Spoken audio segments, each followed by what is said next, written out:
피트케언 섬, 세계에서 가장 고립된 군도의 14가지 이상한 사실들.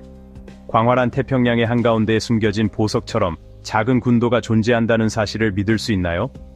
이곳은 피트케언 섬으로 지구상에서 가장 외지고 신비로운 장소 중 하나로 알려져 있습니다. 인구가 겨우 48명인 피트케언 섬은 현대의 번잡함에서 떨어져 있는 작은 세상입니다. 그런데 이 섬은 그 자체의 순수한 아름다움과 함께 거의 아무도 알지 못하는 어두운 역사를 가지고 있습니다. 피트케언은 남성들에게는 천국으로 여겨집니다. 또한 이 섬은 현재 새로운 주민들을 환영하며 정착을 원하는 사람들에게 무료로 땅을 제공하고 있습니다. 이제 세계에서 가장 고립된 군도인 피트케언 섬에 대해 14가지 가장 이상한 사실을 살펴보겠습니다. 14번째, 사랑의 천국. 이 특이한 섬은 해변도 산호초도 없고 거친 바위 해안만 있으며 항구조차 없습니다. 그럼에도 불구하고 태평양에서 천국으로 여겨지는 이유는 의외입니다. 많은 방문객들은 피트케언에서 가장 인상 깊었던 점은 폴리네시아 소녀들의 매혹적인 미소라고 언급합니다. 이들은 놀랍도록 아름답고 건강하며 순수합니다. 섬의 주민들은 사랑의 신 외에는 신을 인정하지 않습니다. 전체 섬은 하나의 신전으로 보며 소녀들은 여신으로, 남성들은 그들의 숭배자로 여깁니다. 하지만 피트케언 섬에서는 아이들이 일찍 성숙하며 매우 어린 나이에 성인 활동을 시작합니다. 12살에 이미 어머니가 된 소녀들도 있습니다. 섬 사람들은 이를 폴리네시아 전통에 뿌리를 두고 존경해야 할 것으로 봅니다. 네빌 타우슨 목사는 한때 섬에서 살았으며 현재는 호주에 거주하고 있는데 섬의 대부분의 여성들이 12세에서 15세 사이에 첫 아이를 낳는다고 보고했습니다. 이 사실에 대해 어떻게 생각하시나요? 댓글을 남겨주세요. 13번째, 일주일에 한 번만 접근 가능. 이 아름다운 열대 낙원에는 공항이 없어 유일한 접근 방법은 배를 타는 것입니다. 아이러니하게도 배는 드물게 이 군도에 방문합니다. 더 미친 것은 배를 타기 전에 약 24시간을 프랑스 폴리네시아의 마자리바라는 군도로 가는 비행기를 타야 한다는 것입니다. 이 비행기는 일주일에 한 번만 운행됩니다. 배는 목요일에 도착하고 일요일에 출발합니다. 배는 관광객과 현지 주민 모두를 실어 나릅니다. 일요일 배를 놓치면 다음 주까지 기다려야 하며 때때로 그 대기 시간이 5주까지 늘어날 수 있습니다. 또한 뉴질랜드에서 오는 큰 배가 우편, 음식, 의료용품 등 필수 물품을 가져옵니다. 섬은 가장 가까운 사람이 사는 섬에서 수백 킬로미터 떨어져 있습니다. 섬에는 냉동식품에서 가정용품까지 판매하는 작은 상점, 도서관, 체육관, 치과, 작은 진료소, 엑스레이 시설이 있는 의료센터가 있습니다. 심각한 의료처치는 타히티로 가야 합니다. 학교도 있지만 현재는 2명의 어린이가 해외에서 공부 중이라 휴교 중입니다. 12번째, 인구가 겨우 48명. 이 군도는 피트케언, 핸더슨, 두시, 외노 4개의 섬으로 구성되지만 거주지는 피트케언 섬뿐입니다. 인구가 대개 40명 정도인 피트케언 섬은 가장 적은 인구를 가진 주권 국가입니다. 섬 주민들은 바운티 반란군과 그들의 타히티 동료들의 후손으로, 이 이야기는 유럽인들이 이 섬들을 탐험하던 시기만큼 오래되었습니다. 작은 인구 덕분에 주민들의 부재는 쉽게 알아차려집니다. 섬 주민들은 아담스타운에서 살며 이곳은 아이러니하게도 밀접한 공동체처럼 느껴지기도 하고 지구상에서 가장 고립된, 가장 인구 밀도가 높은 지역처럼 느껴지기도 합니다. 이렇게 작은 인구로 운영되는 사회가 원활하게 기능을 유지하는 것은 놀라운 일입니다. 이 섬 국가는 민주정부를 운영하며 작은 공동체가 자립적으로 유지될 수 있는 모든 필수적인 요구사항을 창의적으로 해결합니다. 전기 생산, 의료, 교육, 법 집행 등 피트케언 주민들은 여러 역할을 맡아 큰 사회에서 개별적으로 처리될 일을 함께 처리합니다. 흥미로운 점은 섬의 9가구에 충분한 전기를 공급할 수 있는 발전기를 보유하고 있다는 점입니다. 작은 인구 덕분인지 이곳의 주민들은 서로에게 매우 사랑스럽고 지원적입니다. 아르마 씨는 87세로 섬에서 가장 나이가 많은 주민으로 여겨지며 가장 어린 주민은 겨우 3살입니다. 이 작은 인구에 대해 어떻게 생각하시나요? 아래에 생각을 남겨주세요. 광활한 태평양 한가운데 적은 인구와 고립된 위치에 있는 피케언 섬은 새로운 거주자를 유치하기 위해 파격적인 제안을 하고 있습니다. 이는 심각한 인구 감소를 겪고 있는 섬의 현실을 타개하기 위한 노력입니다. 피케언 정부는 새로운 정착민들을 유인하기 위해 매력적인 제안을 내놓았습니다. 이민자들에게 저렴한 비용으로 토지를 소유할 수 있는 기회를 제공하여 시원한 기후 속에서 평화로운 삶을 누리면서 꿈에 그리던 집을 지을 수 있도록 지원하고 있습니다. 사실상 토지는 무료로 제공되고 있습니다. 그러나 이 매력적인 제안에 단 한 명만 지원했습니다. 이 매력적인 제안 뒤에는 냉혹한 현실이 숨겨져 있습니다. 피케언 섬이 직면한 가장 큰 문제는 바로 일자리입니다.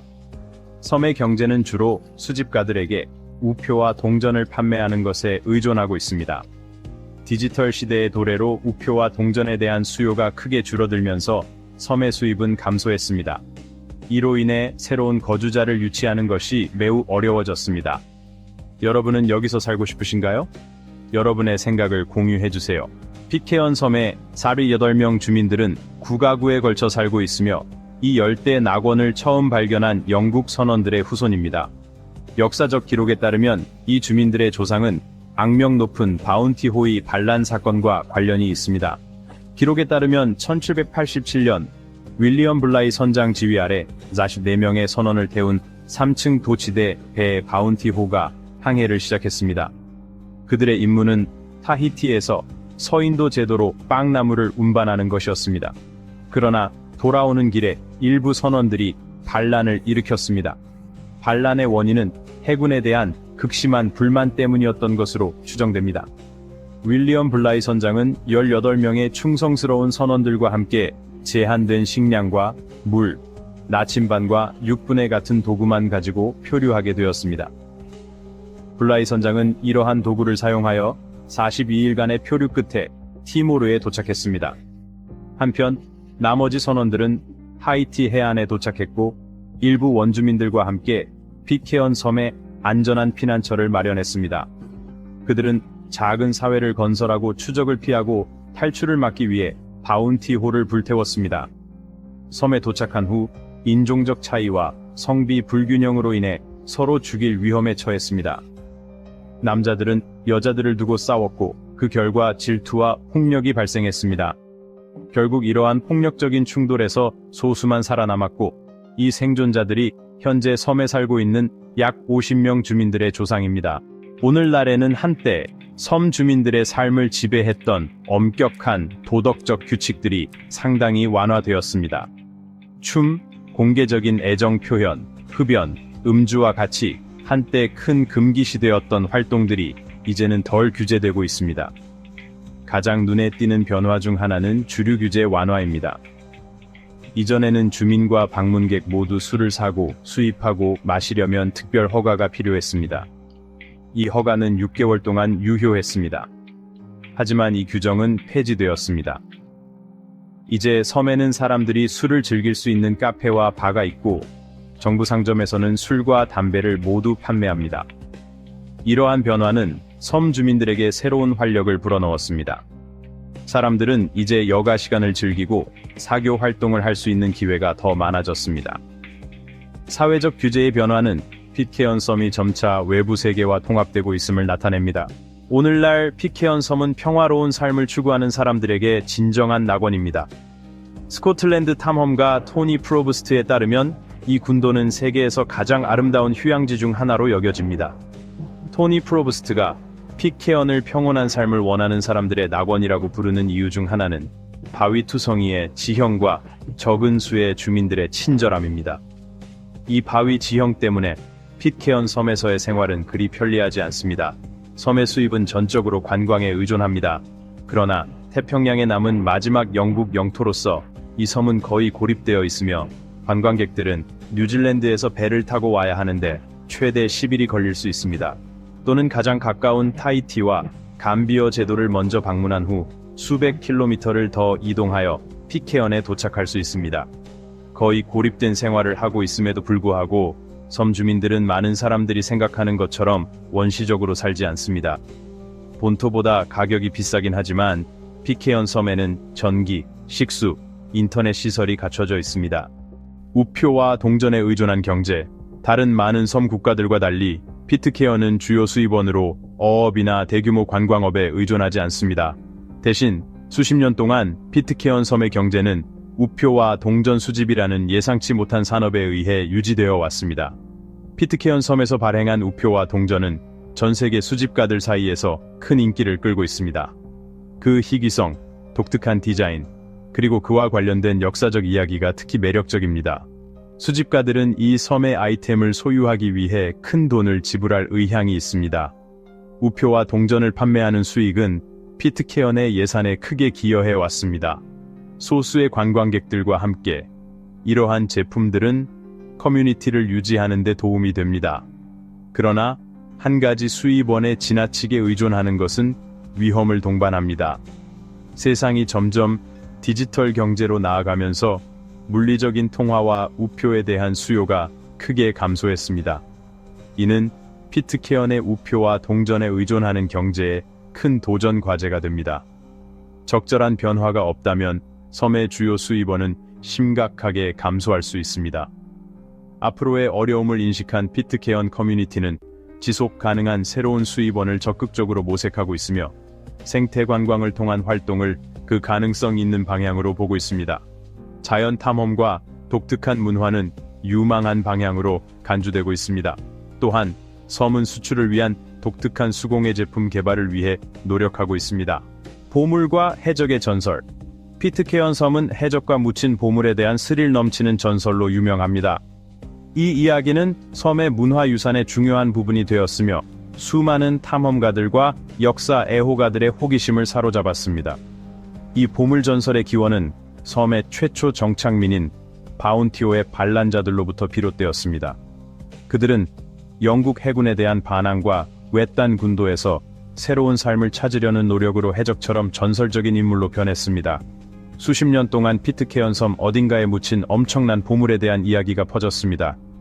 이 반란자들이나 섬에 방문한 다른 선원들이 금, 은, 보석과 같은 귀중한 보물을 남겼다고 전해집니다. 이 이야기는 많은 사람들의 상상력을 자극했으며 군도를 더욱 매력적으로 만들었습니다. 수많은 탐색에도 불구하고 현재까지 피트케언 섬에서 보물은 발견되지 않았습니다.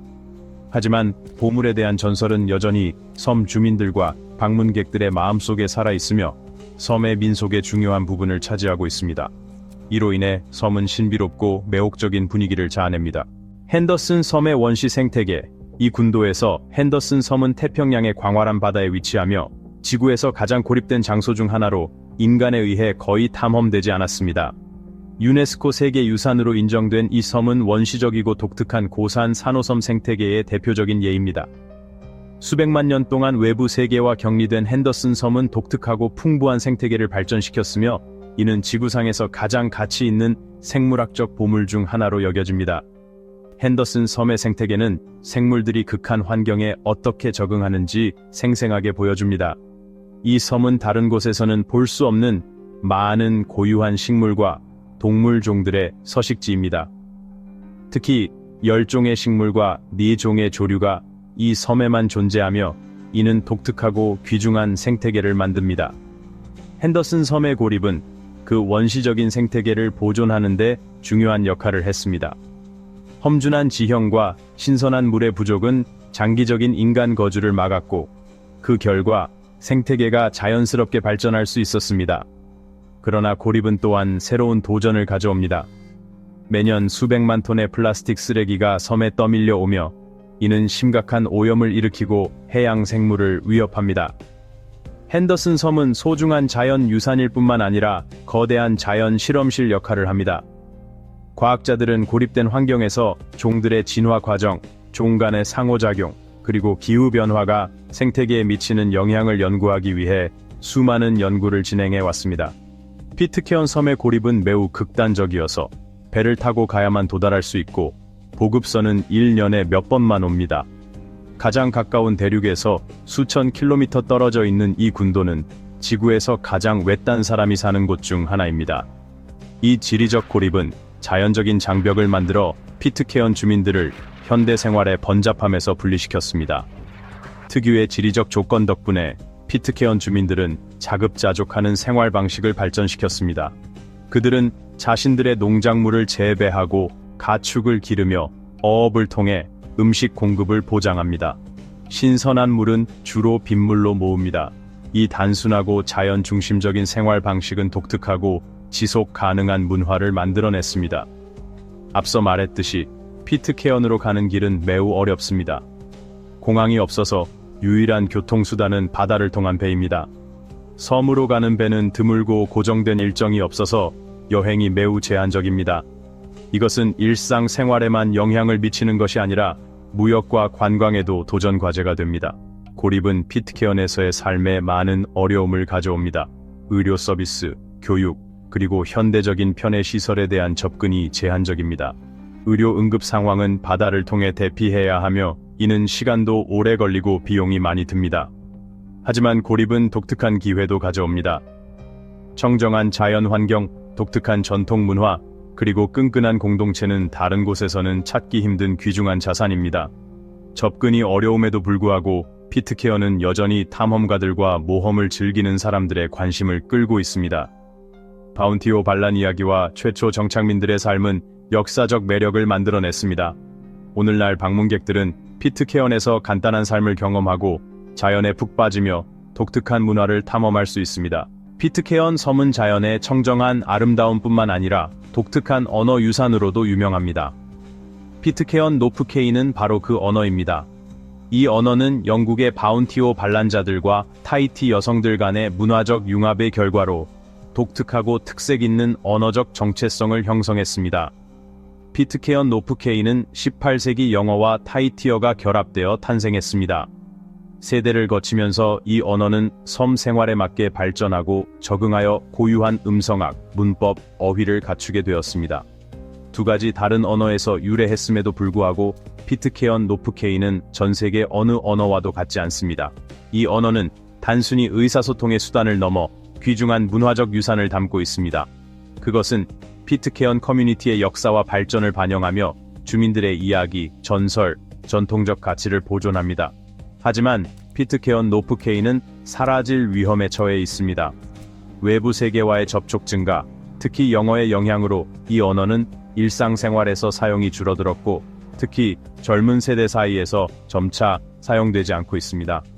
적절한 보존 조치가 없으면 이 언어는 영원히 사라질 수 있습니다. 피트케언 섬은 외부 세계와의 고립에도 불구하고 놀랍도록 풍부하고 다양한 식물상을 자랑합니다. 이 작은 군도는 마치 미니어처 식물원처럼 수백 종의 식물이 자생하고 있으며 그중 많은 식물들이 여기서만 자생하는 고유종입니다. 습윤한 아열대 기후와 다양한 지형은 식물의 성장을 위한 이상적인 조건을 제공합니다. 비옥한 토양과 온화한 기후는 울창한 숲, 다채로운 꽃, 푸른 초원을 키웁니다. 지리적 고립 덕분에 이 생태계는 독립적으로 발전하게 되었고, 그 결과 독특한 적응 특성을 가진 식물들이 자생하게 되었습니다. 피트케언 식물상의 두드러진 특징 중 하나는 다수의 고유종이 존재한다는 점입니다.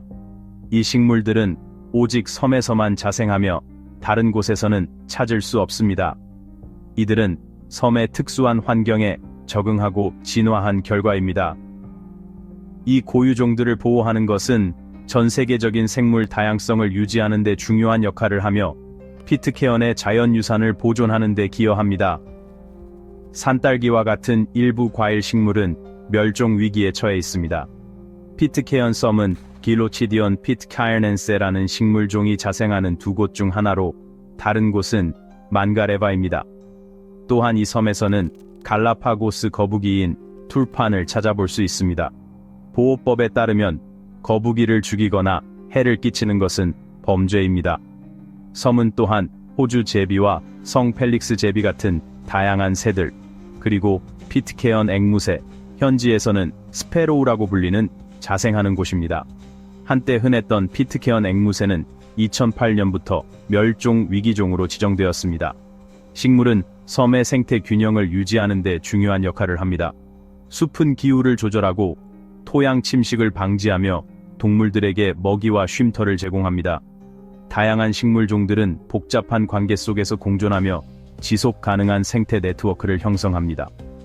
피트케언 주민들은 자신들의 독특한 식물상의 가치를 깊이 인식하고 있으며 생태계 보호를 위한 여러 가지 조치를 취하고 있습니다. 재조림, 희귀종 보호, 그리고 환경 보호에 대한 지역 사회의 인식을 높이기 위한 활동들이 정기적으로 조직되고 있습니다. 또한 생태 관광이 개발되어 방문객들에게 섬의 자연미를 소개하고 보호 활동을 위한 기금을 모으는 역할을 합니다. 피트케언 섬은 또한 글로벌 해양 보호에서 중요한 역할을 하고 있습니다. 해양 생물 다양성 보호의 중요성에 대한 깊은 인식을 바탕으로 섬의 정부와 주민들은 세계에서 가장 큰 해양 보호 구역 중 하나를 군도 주변에 설정했습니다. 피트케언 섬 해양 보호 구역은 83만 4,334 평방킬로미터에 걸쳐 있으며 다양한 풍부한 해양 생태계를 포괄하고 있습니다. 이 보호구역의 설정은 산호초, 희귀 어류종 및 기타 해양 생태계를 남획과 환경 오염으로부터 보호하려는 대담한 조치입니다. 피트케언 주민들에게 지속 가능한 생활은 단순한 슬로건이 아니라 생활 방식입니다. 고립된 지리적 위치와 제한된 자원 덕분에 주민들은 오랫동안 환경 보호의 중요성을 인식해 왔습니다.